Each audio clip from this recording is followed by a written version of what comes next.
that's on the excretory system or osmoregulation. Osmoregulation and excretory system.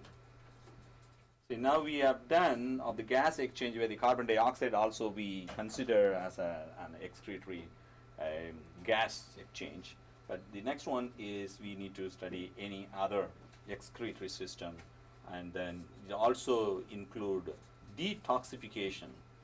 Detoxification, you're removing the toxin from the body, and also osmoregulation. Osmoregulation, excretion, detoxification. We are going to see this one. So in the general consideration, detoxification, here it's is generally of water, excess water, as well as the salt balance.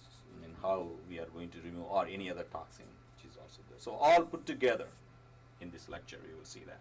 Okay. And the excretion is a universal phenomenon. I put it like that, excretion. Okay. Excretion, then universal. All animals, whatever the animal they consume, and they also eliminate from that part. Okay. Okay. Good. Suppose if this is the animal system, as you know very well, I just put like that, and then where it consumed oxygen and eliminate carbon dioxide, yes, and you also food which is coming here, food. And this is going to be defecations, the removal of feces and all. And then here you get the circulatory system, which we have seen already. Circulatory system. Also in the circulatory system, you got the more of the excretion product, that is also been removal of toxins. We have to remove toxins. Okay. Waste toxics, as well as the metabolic product. One metabolic product we have seen, that is the carbon dioxide, right? Metabolic products, mainly we know about the carbon dioxide, which we have seen already, and water, that partly is there in carbon dioxide, but as well as we have to see now with the kidney and all. And also metabolic product, sulfur is a metabolic product, sulfur compounds, and nitrogen compounds, because we are eating much of protein and other things, so that is eliminated as a nitrogen waste. So nitrogen waste, sulfur waste, and carbon dioxide waste, all of them should go out of the body. So that's all the toxic compounds. So where they are coming from, just for your review, which we have seen already, but just I want to make sure that you understand that part. It's coming from like a sugar. We eat much of sugar, and that can be eliminated as carbon dioxide and water. And fat, if you get more of oil or fat, and that comes out again carbon dioxide and water. And amino acids, if you take off more of protein, that broken down into amino acid, that is the digestive products and consumption, carbon dioxide, sulfur, and also nitrogen, because of the amino group. Sulfur containing amino acids, sulfur is excretory product, that is the toxic, and nitrogen are amino groups, and these are the things. And then the nucleic acid, we are consuming a lot of vegetables and fruits, and as well as the meat, and where you get more of DNA, right? Nucleic acids, and the nucleic acids that will produce carbon dioxide on the metabolic products, and phosphate and nitrogen, because of the phosphate group. So what we have done so far, carbon dioxide, we are eliminated, because just now we have seen carbon dioxide. Also partly we also seen water, that's also been liberated. But what we need to know, the sulfur, nitrogen, phosphate. So these are the one is a major nitrogenous waste that we can put it as. Nitrogen is coming like an ammonia. That's the waste that we have to remove. And it cannot be recycled. Ammonia cannot be recycled in our body. Recycled. It should be get out of our body somehow. Okay. And this is the toxic is 10 to the power of 5 molar. If you have this amount, 10 to the power of 5 molar of this ammonia which is present, that is a toxic. If you accumulate of more ammonia in our blood system, that knock down your brain, and you cannot think properly, and everything is going bad of this one. So this way you have to be very careful on of the ammonia removal. So if this is greater than what is called like a 60 micromole per liter, that's again toxic, this ammonia. Okay, so in the condition, in the clinical condition, we call it as the hyperammonemia.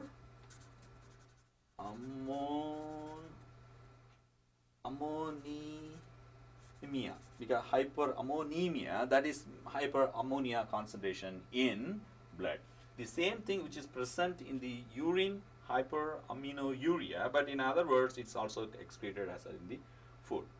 Okay, the pH also, plays a major role. It's maintained, and in the food, whatever we ate, that should comes out of the protein which is coming out of the ammonia, that should be eliminated. If it is not eliminated, and this is the result, and that is a toxic. That also alters the pH and everything. Okay. So we have to get rid of the nitrogenous waste. Now we will see the aquatic animal, how the aquatic animals will get rid of ammonia. They get rid of ammonia as ammonia. Ammonia as ammonia is being eliminated in aquatic animals. That's get diffused out as a nitrogenous waste. Yes, it's diluted with water. Diluted with water, and it is eliminated. That's fine.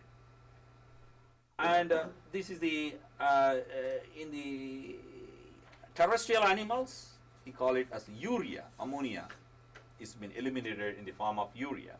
In reptiles and birds, it is being eliminated as uric acid, crystals on uric acid. So whenever there is a more water environment, the ammonia easily diffuses out.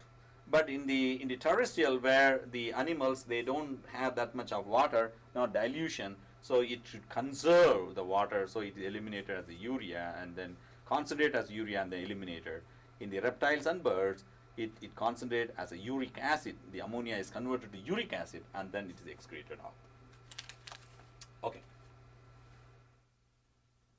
Now when you see the structure of this molecule, like a NH2CO, NH2. This is structure of urea, chemical formula. An ammonia group, 2 amino group, and 1 carbonyl group. C double bond O here. Okay, so that's urea. That's the terrestrial animals they can do. Okay, urea, nitrogen is very expensive here. I mean, and then it requires the water intermediate, because to eliminate this urea, you need some water. And uric acid is another one. You get I draw the structure of uric acid, C double bond O, and then another carbon here, nitrogen, and single bond carbon O, and then NH here, and then this is a double bond C here, and N, and here C double bond O, and here nitrogen, and here. So when you see the uric acid, how many nitrogen atoms are there? 1, 2, 3, 4. So in one uric acid molecule, you can eliminate 4 nitrogen easily. In the urea, you get 2 of nitrogen.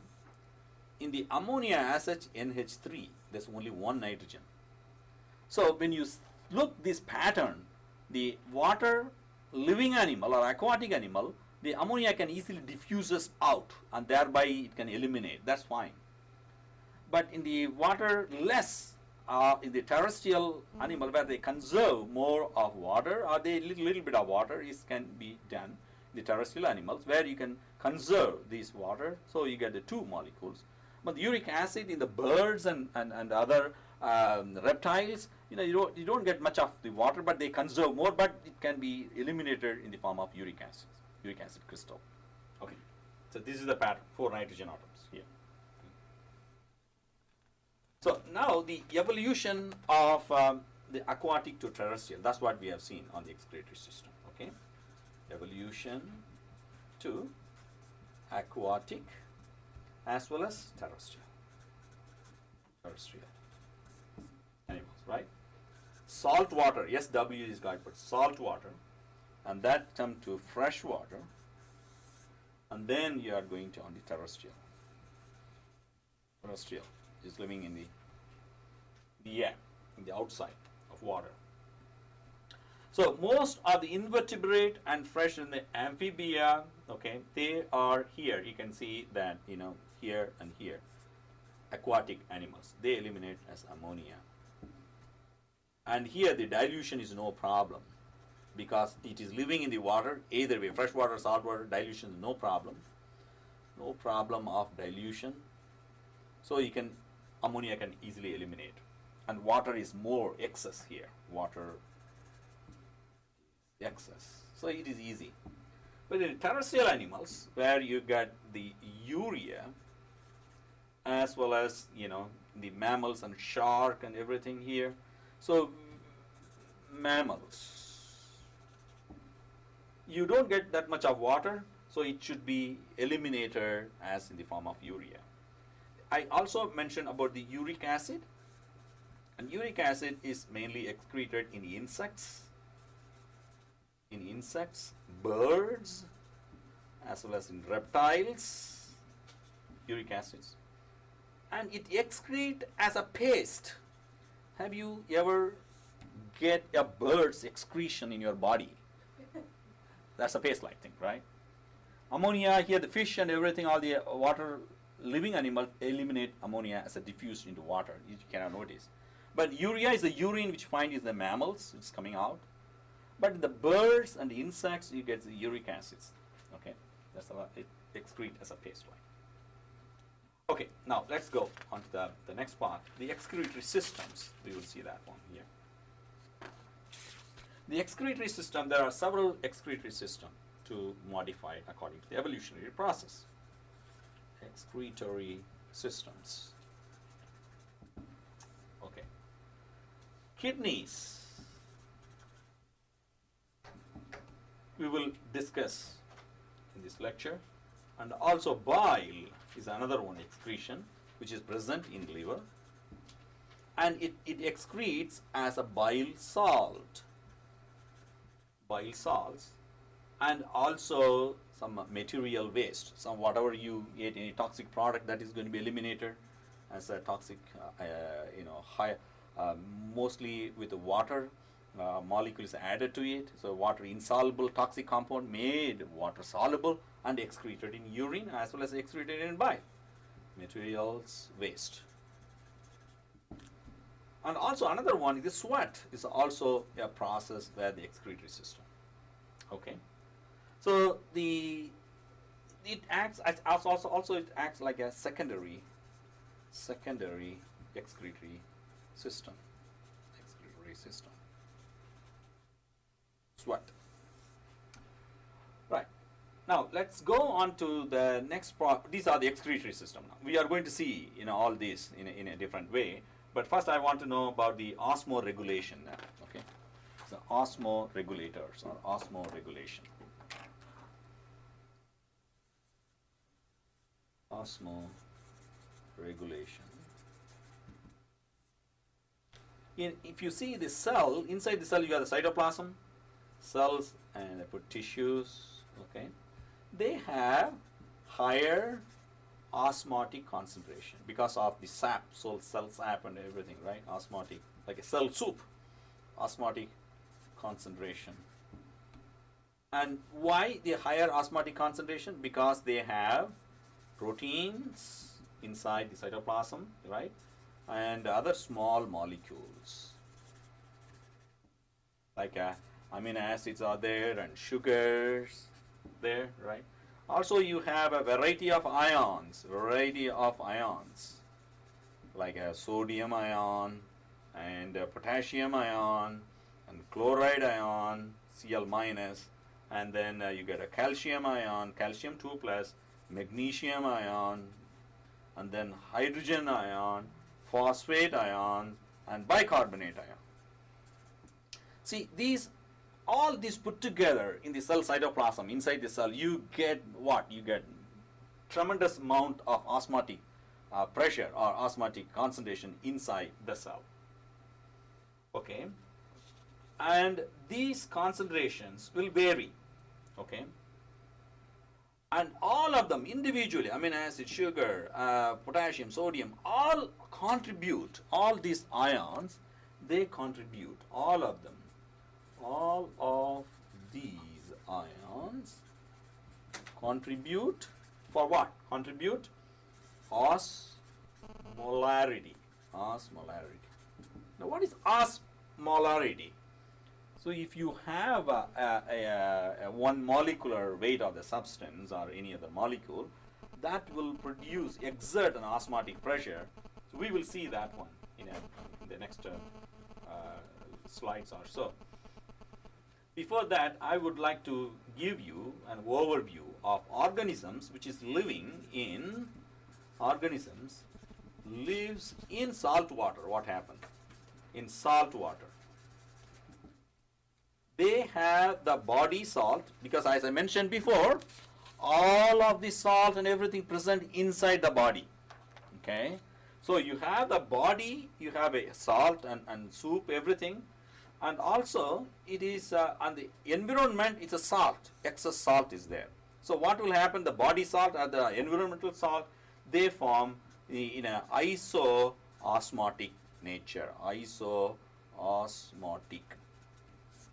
Okay, you follow now? Isoosmotic, meaning this is your body, and here the water and H2O and salt. So here and here both maintain an equilibrium. Isoosmotic means that's isoosmotic. Okay, if it is hyperosmotic, means in the environment here the more salt, but here it is a less. Okay, hypo here and it is hyper.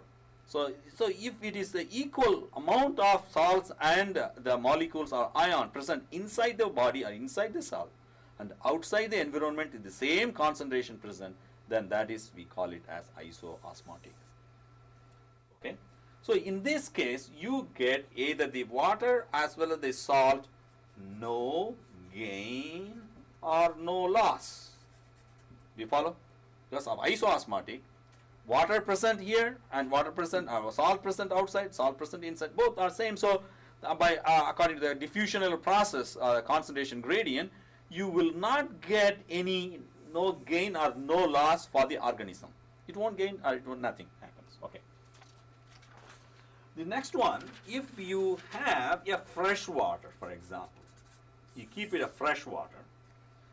Okay, the body you have excess of what? Salt and all the ions are present in the body. Okay, and the body act as a hyperosmotic. Do you follow now? Hyperosmotic, because the body fluid is more, but it's surrounded by fresh water, only water. There is no salt outside. So when you think the body now as considered as hyperosmotic because of excess of salt concentration present inside the body tissues and stuff. So in this situation, what will happen from the body? This hyperosmotic. So here you get more of salt, okay, inside the body, but here outside it is a less. So what will happen if it is a less and here the more? So the body can what? Lose salt by diffusion. Do you follow now?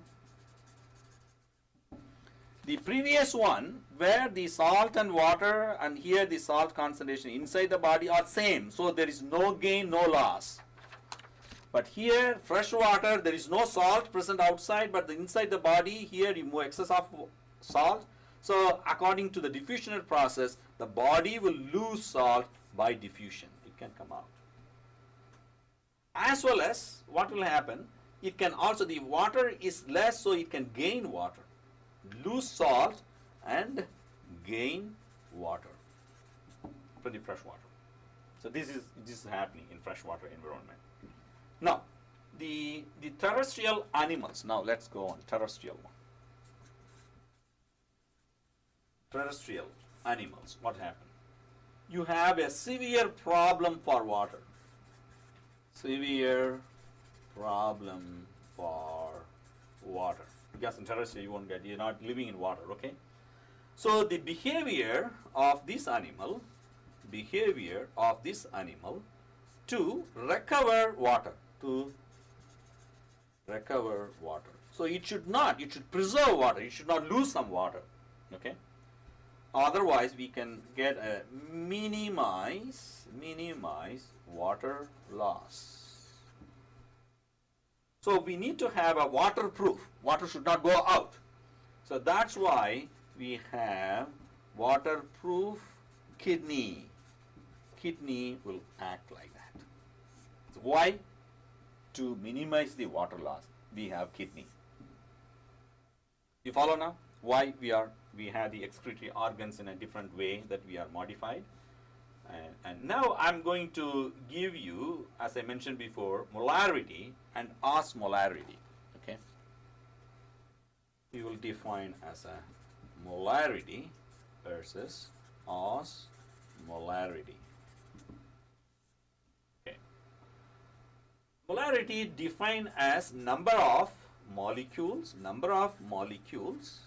present per volume. It's certain volume. That's what molarity. In other words, the specific components, I put it like a 1 mole of glucose. Okay? And this is going to get like a total, molecules per volume, right? If I just put that one here is a 1 osmolar, OSM, osmolar. 1 molar glucose present in 1 liter of water, if you just give that 1 molar, so that gives like a 1 osmolar concentration. Okay, because 1 molecule of glucose. Okay, so the 1 molar, I put a 1 molecular weight of glucose present in 1 liter, that's 1 osmolar solution. I put another 1 molar concentration of sodium chloride. Okay, sodium chloride. It will give you, because 1 molar of sodium chloride, there are 2 substances, one for 1 molar of sodium and 1 molar of chloride ion. If you have 1 molar of sodium chloride, but if you see individually, you get 2 components are there. So individually they exert its osmotic components. So you get the total volume here. What the net is 2 osmolar. 1 molar of sodium chloride will give you 2 osmolar concentration because of sodium exert as well as the chloride ion separately. So if sodium chloride breaks down in water and thereby give 2 molecules. So each molecule exert its osmolarity. So you get total 2 osmolar. So now the same way 1 molar of calcium chloride, CaCl2. How many now you get here?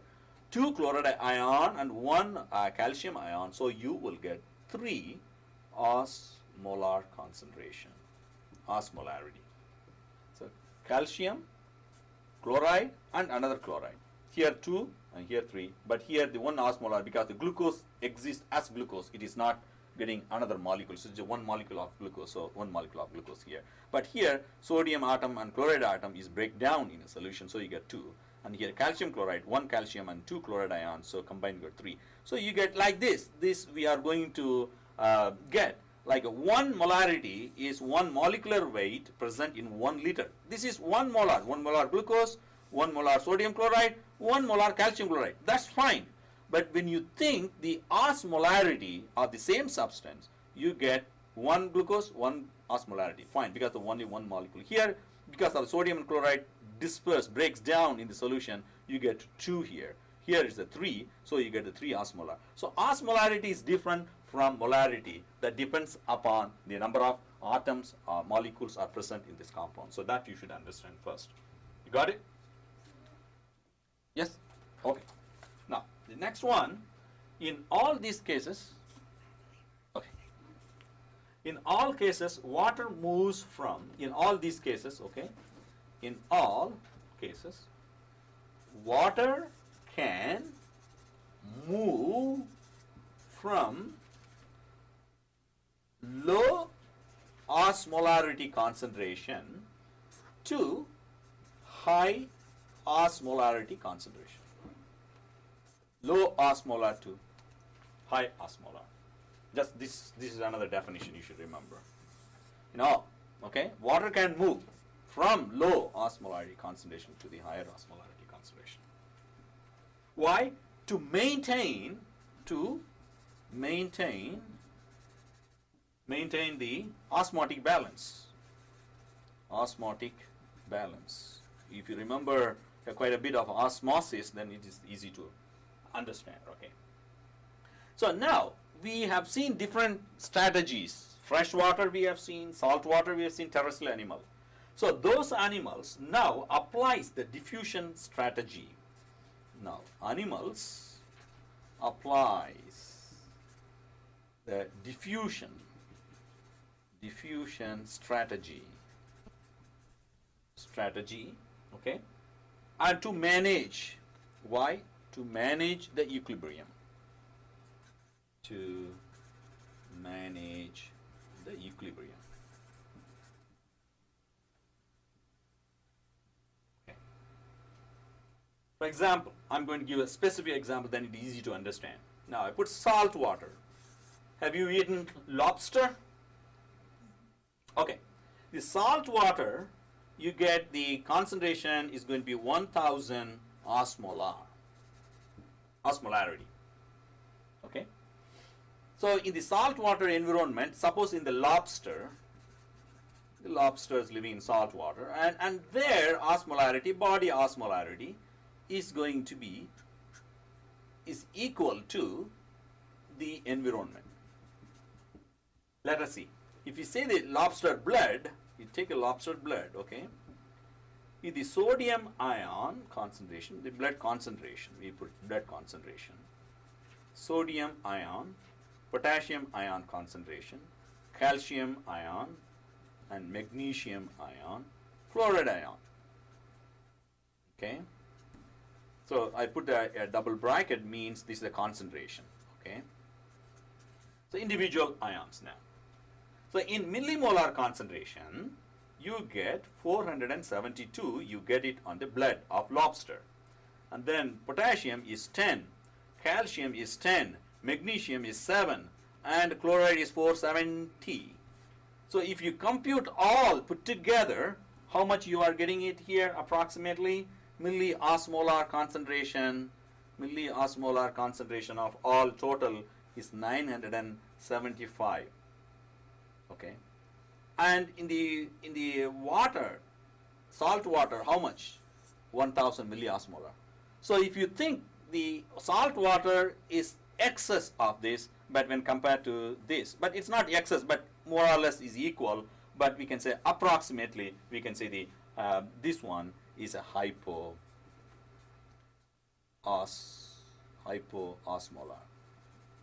So it will help, but more or less it's going to be the similar one. Okay, 1975 milliosmolar is going to be the same one. But now let us see. That's what it said is going to be maintained the same one. The next one is the fresh water. What happened in the fresh water? Fresh water, the outside the fresh water, the milliosmolar is the 10 milliosmolar. 10 milliosmolar. M for milli, I put milliosmolar. Okay. So here in the body milliosmolarity, body osmolarity is much greater than environment or in the water. For example, we can say crayfish, which is present in the fresh water, crayfish, and the blood of that, crayfish blood. Sodium, potassium, calcium, magnesium, and chloride. Okay. Here 146, 4, 8 for calcium, magnesium for 4, and chloride is 139. So when you compute all put together, you get how much? 310 milliosmolar concentration. So how much is present outside the water? I mean, in the environment, 10 milliosmolar. Here is the 10 is outside, and here it is more. So that's why it's a body osmolarity is greater than the environment. Okay. So now what will happen here?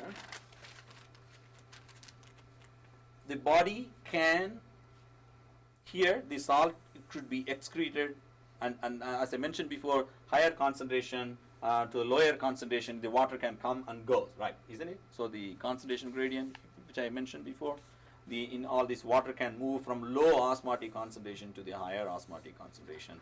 In this case, where it is osmotic concentration, here it is greater, and this is more. So fresh water can come in, and thereby it can maintain. Okay, the next one is a terrestrial one. Terrestrial water. Terrestrial animal. Terrestrial waterproof, because we don't want to lose water. Waterproof. That's why we have a kidney.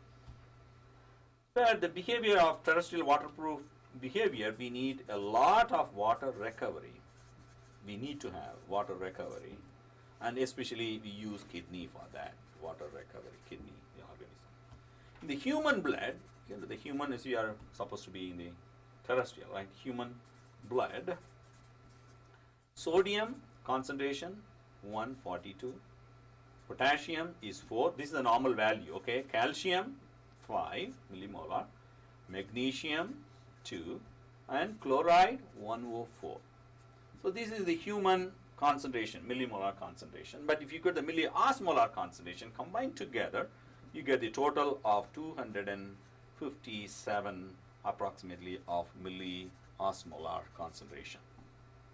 And this is approximately close to freshwater. Freshwater you got 310, but in the terrestrial animals, and that's also in human, you get this 257, that is the close to freshwater animals.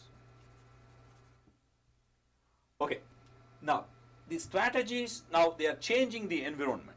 It's very interesting. We are not totally in one particular thing. Some of the animals are living in behavioral changes. They reproduce in salt water and growing in a fresh water, or growing in a salt water and reproducing in a fresh water. That is not quite normally is occurring in the animal kingdom. Okay. Now let's happen. What's happening? The strategies in changing the environment. Okay. Changing the environment. So we know the osmolarity, how that is being adapted, how the animals are changing now. So salt marsh, okay, and also we have to see the organism estuaries. Have you ever seen the estuaries? Estuaries, and salt water to the fresh water, and fresh water to salt water adaptation. So every tides goes out, in and out from the fresh water to the salt water. They are adapting. How much? 1,000 milliosmolar to 10 milliosmolar. How much? 100 times. From the fresh water to the salt water, and salt water to fresh water. So it is in the salt marsh or the estuaries, you find the water tide goes up and down, and that gives salt water and freshwater environment is changing constantly, and these animals also and the physiology also changing there. We call it as a osmo conformation. OSMO osmo conformation. Okay, because of the changing, and how the organism is regulate, that we call it as osmoregulation. So we should find out osmoconformation and osmoregulation, because the animals are changing constantly from one region to the other. What are those animals? Let us see that one. Is salt water to fresh water, and fresh water to salt water. For example, in the salmon, have you got a salmon fish? And the anadromous, an animal which is fresh water, and this animal, they reproduce in fresh water, and they grow in salt water. Okay, fresh and salt water alternate. Now the another fish, eels. Have you ever seen of eels? And they belong to Catadromous family, and they grow in fresh water and reproduce in salt water. Okay, how they adapt here? Imagine these animals are produced in one and grow in another environment. Okay, so the animals in the aquatic environment as well as in the land crabs, I put it like that. Aquatic, what's up? Aquatic animals, aquatic environment to terrestrial one. So that is another adaptation, terrestrial. Aquatic to terrestrial. That's example, land crabs and insects. They aquatic environment to and especially mosquito larva, okay, and dragonflies, and they produce the aquatic larva, right? All of them, aquatic larva, and then a frog, for example, frogs, aquatic larva, and tadpoles. They are present in the tadpoles in water, right? And then they live in the terrestrial as well to them, correct? So not all. So these animals, sorry, go ahead. Not all can adapt from freshwater to saltwater. No, there are some animals they used to do. Some of them they brought up in one environment. That's fine. Some of them they for the reproduction they used to go in one place and then they come to the other. For example, some of the turtles or tortoise they go even thousands and thousands of miles away from one region to the other because of the temperature and other environment, and they go and do the reproduce and then come back here. Then after a while, and that young offspring will come back and come to the sea, and then they will swim back to the normal. So this is happening normally. So what happens if you take a fish from saltwater and put it in fresh? That's going to be adaptation is there. It's going to be stress. You are giving a stress to the animal. That's what I'm going to talk to you now, right now. Yeah. So that will adapt, but sometimes it will die. The adaptation is not successful. Okay. The animals they use how they use it, but how they adapt these animals from one environment to the other. Animals adapt how their adaptation use hormones. They use hormones. Certain hormones will produce only if it is in the salt water or only in the fresh water.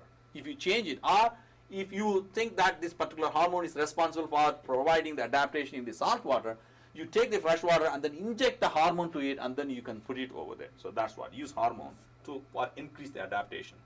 Use hormones for physiological as well as developmental changes.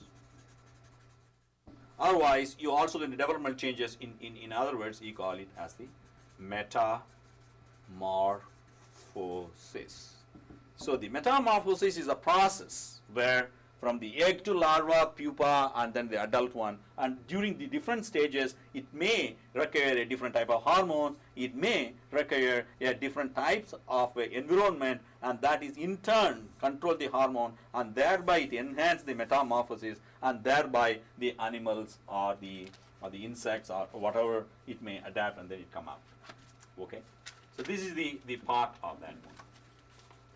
Now, let us go on to the next part, the excretory organs. Okay, now we will see how these excretory organs are adapted together. Okay, excretory organs.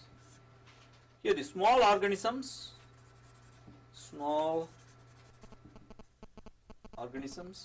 called the Cnidria, Cnidria, Cnidria. These cells alone, this is a small organism, just a cell alone, the cell of that particular animal, cell alone maintain, just one cell or the cells which is present in the animal, maintain the osmolarity, okay, and also it can maintain, this animal maintain the detoxification mechanism, So now we are talking about the excretory organs, how the organs are being adapted, how the organs are modified. One example is small organisms where the Cnidria, where the cell alone, there is not a specific kidney or specific organism, but the cell itself are maintain the osmolarity, and the cell itself maintain the detoxification process. And most of the other animals, we call it other animals, most other animals, for examples, is a different one. In the flatworms, worm, that's a very good excretory model, okay? They have a glandular organ, it's a glandular organ that does the function. The glandular organ, this is the most primitive glandular organ, they have filtration process. Filtration, only a certain quantity of the size of that molecule can get out, otherwise they will retain that, okay? This is by what? This is filtration by mechanical site. Also they also use the active transport process. Active transport process. Okay. For example, if I just the filtration, the mechanism, okay, in a way that I'll just put another small drawing on that, how it will do. Like this is a glandular process, like this. Number one, filtration. So there's a pores are there in the glands. So the excretion process which can go across. Now this is the outside and this is the inside. Okay, this is the filtration process. So you get the bulk loss. Filtration means the bulk loss of molecule. It will go from here to here, where you have a transport. This is number one. Number two is active transport or active secretion here. But active secretion. Okay. And then number three, you get active resorption. Okay. Or it is active return here. Or resorption. This is number three process. So here by water and salt. Okay. And this is again the return to the tissues again. So what you get here really, filtration and then secretion and then resorption. And this is the magic word, FSR.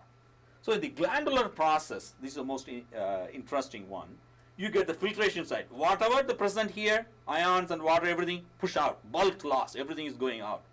If it goes outside, then the animal will suffer because of the loss of those chemicals and also the salt and other water.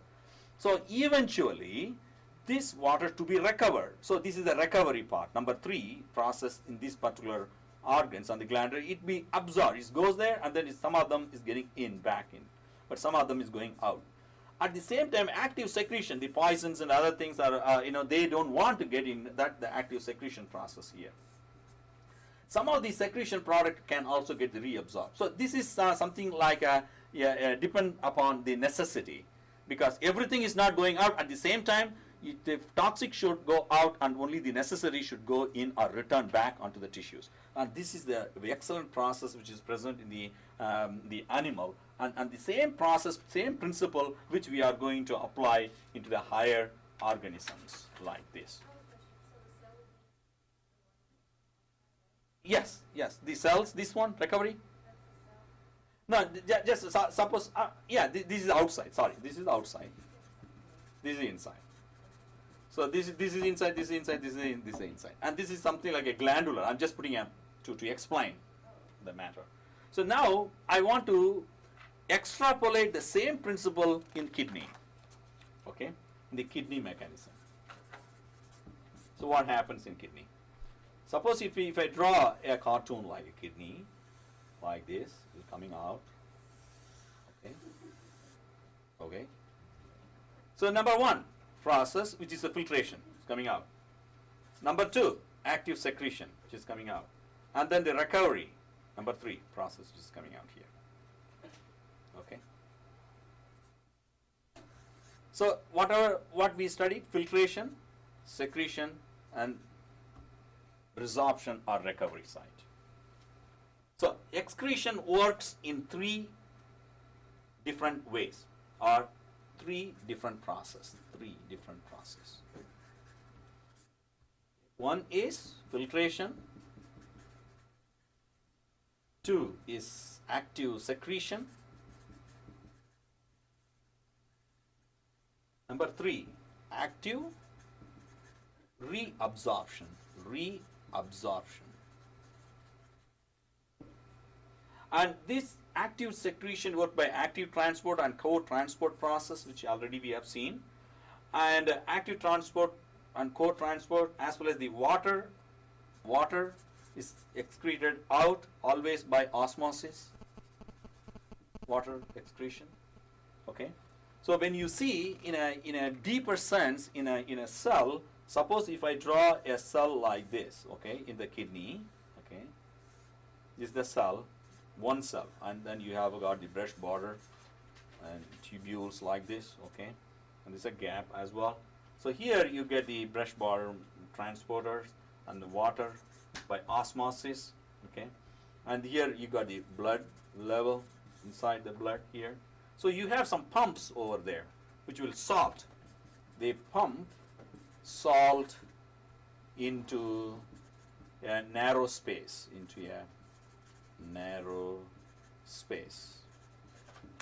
okay.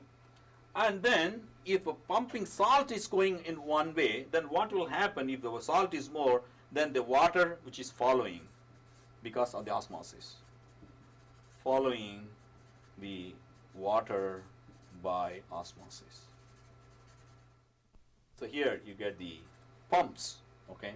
If these pumps pump more of the salt, and what will happen, that will also, pull more of water outside.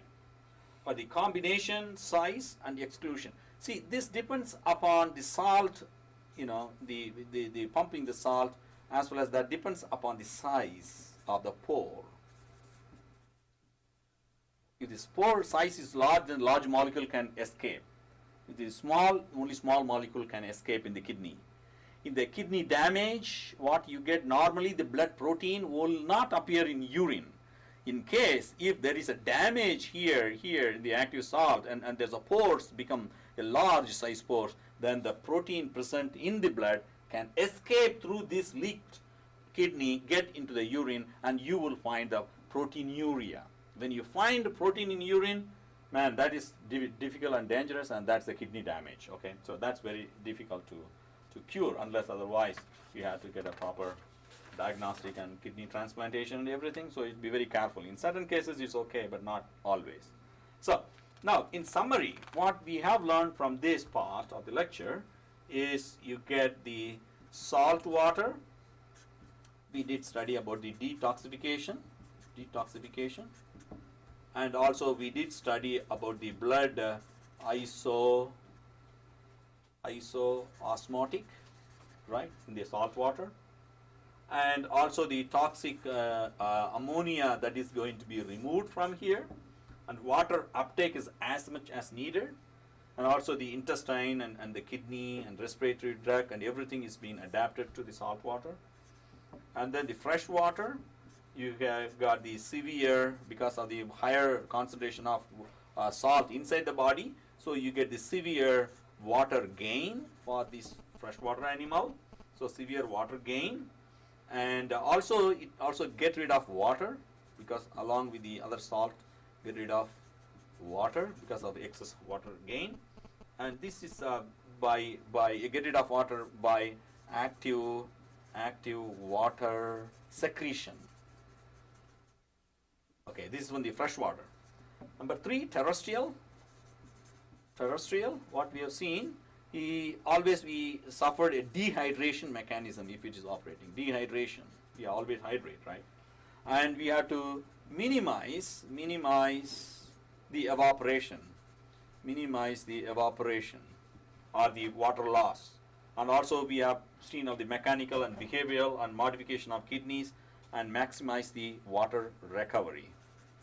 Maximize water recovery. Maximize water recovery. So that's what we have seen up to this part, right? And also in the colon and in the terrestrial animals, the colon, which will act like a water recovery, the colon part where the water is absorbed from the colon. And also our body can produce more of urea in the liver. Always you remember urea produced in the liver, not in the kidney. Okay, people get sometimes messed up with urea is produced in the kidney. No, it is not. It is produced only in the liver. And also uric acid in some part in the human as well. So if uric acid is excreted, if it is not excreted as urea, uric acid is accumulated in the joint that produces arthritis as well as gout, the another disease, uric acid crystals in the joint as an end product from here. And these all produce and to preserve water, water preserving or water conserving process. Okay, this is a part of this lecture 1 on the excretory system. What I'll do, I will go on of lecture 2 and 3 for this excretion, and then I'll also record onto your muscles. Probably we will come back to the next lecture on the next week.